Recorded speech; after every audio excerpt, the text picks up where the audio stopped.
의뢰로 이사온 저는 아파트의 위치가 좋다고 해야 할지 안 좋다고 해야 할지 조금 혼란스러운데 아무튼 걷는 거리가 꽤 긴 편입니다. 시내를 나가려면 전철을 많이 타는 저로서는 집 주변 어느 역으로 가더라도 2km 이상 걸어야 하는 상황이라 많이 걷게 되는데 요즘은 때가 때인지라 녹지 공간이 많은 위례에서는 활짝 피어있는 철쭉을 많이 만나게 됩니다. 우리 봄에는 주변에서 여러 꽃들을 많이 볼 수 있는데 요즘엔 철쭉이 제 세상을 만났다고 해야 할까요? 이 정도면 사실 철쭉은 충분히 즐기는 셈인데 며칠 전 저는 온 산을 덮고 있는 철쭉 세상이 보고 싶어 안내산악회 홈페이지에 들어가 월요일에 떠나는 버스에 마침 자리가 있는 것을 확인하고 바로 예약했습니다. 이른 월요일 아침 서둘러 양재역에서 내려 버스를 타러 가는 길에는 길가에 핀 예쁜 철쭉이 저를 반갑게 맞아주었습니다. 버스를 기다리는 동안 서초구청 들어가는 길에서도 활짝 핀 철쭉이 즐겁게 해주었고 철쭉으로 소문난 황매산 가는 차가 먼저 떠나고 얼마 지나지 않아 바래봉에 가는 버스가 도착했습니다. 버스는 1시간 반을 열심히 달려 탄천 휴게소에서 잠시 쉬어가게 되었는데 이곳에서도 철쭉이 눈에 들어왔습니다. 10시 반이 조금 지났을 때 우리가 탄 버스는 남원시 운몽읍에 있는 전북 학생수련원에 도착했습니다. 이곳은 해발 650m쯤 되는 곳으로 차에서 내리니 주변은 숲이 울창하여 산 정상의 모습은 보이지 않았습니다. 1차 목적지가 수련원에서 1.8km 떨어진 1108m의 세동치라는 곳으로 길은 양쪽으로 잘 자란 키 큰 나무들이 빽빽하게 우거져 있는데 잎이 막 피기 시작한 예쁜 모습을 볼 수 있는 즐거움이 있었습니다. 올라가는 길은 경사가 그다지 가파르지 않은 데다가 돌이 거의 보이지 않는 흙길이어서 편히 올라갈 수 있어서 수련원을 출발한 지 1시간쯤 지났을 때 세동치에 도착할 수 있었습니다. 세동치라는 이름은 낯선 이름인데 바래봉으로 가는 길에는 부은치와 팔랑치가 있고 이 능선의 뒤쪽에는 정령치도 있어서 치자로 끝나는 지명이 여러 개 나옵니다. 여기에서 치는 나중에 찾아보니 한자로 언덕치자로 고개라는 뜻으로 쓰이는 것 같았습니다. 국립공원공단에서 만들어 놓은 지도를 보면 세동치에서 바래봉으로 가는 능선은 오르락내리락 하는 모양을 보여주는데 전반적으로는 약간 내려가는 모습을 보여주고 있습니다. 세동치에서 부은치까지 가는 2.1km는 걷기에 매우 편한 능선길입니다. 오르내림은 심하지 않고 길에는 돌이 별로 없는 걷기 편한 흙길입니다. 나뭇잎은 처음 출발할 때보다 별로 피지 않아서 늦가을 같은 분위기가 이어집니다. 능선이다 보니 가끔 시야가 트이면 노고단에서 천왕봉으로 이어지는 멋진 지리산 능선이나 가고 있는 바래봉 방향의 산을 볼 수 있었습니다. 그렇게 싱싱한 연두색 잎이 별로 보이지 않아서 다소 삭막한 길을 가다가 저는 갑자기 조그마한 꽃을 피우고 있는 야생화들이 눈에 들어오는 것을 볼 수 있었습니다. 저는 야생화 이름을 대부분 잘 모르기 때문에 일단 사진에 담아 놓았다가 나중에 알아보았습니다.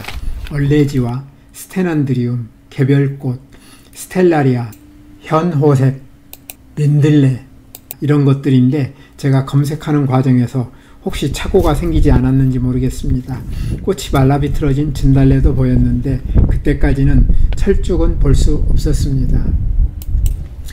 부은치까지 올 때까지의 분위기는 부은치를 지나서도 한동안 이어지는데 팔랑치가 가까워지면 확실하게 달라지는 것이 하나 있으니 바로 철쭉 군락지가 나오는 것입니다. 그런데 어쩌면 좋습니까? 안타깝게도 그 많은 철쭉들이 온통 봉우리만 맺고 있고 화려한 꽃을 제대로 피운 놈이 거의 보이지 않았습니다.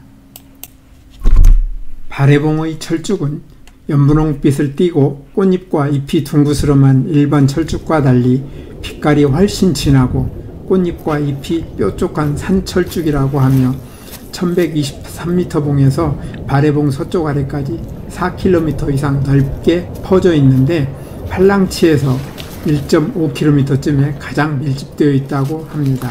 보통 4월 하순부터 피기 시작하여 5월 초순에 700에서 900m 8분 엄선, 5월 중하순이면 정상 부근 등선에 만기한다는데 제가 잘 알아보지도 않고 너무 빨리 찾아갔기 때문에 제대로 핀 철쭉을 볼 수 없게 된 것이었습니다. 발해봉 철쭉에는 특별한 사연이 있다고 합니다. 원래 발해봉 일대는 숲이 매우 울창했다고 하는데 1960년대 말 박정희 전 대통령이 호주와 뉴질랜드를 방문한 뒤 1972년 남원의 운봉에 면양 시범 농장이 들어섰고 발해봉 일대의 면양을 방목하면서 면양 사육이 시작되었다고 합니다. 수천 마리의 면양들은 발해봉 일대의 나뭇잎과 풀을 모조리 뜯어 먹었는데 독성이 있는 철쭉은 먹지 않아 그대로 남았고 면양의 이동 통로를 따라 차츰 철쭉 영역이 확대되어 지금처럼 군락을 이루게 되었다고 합니다.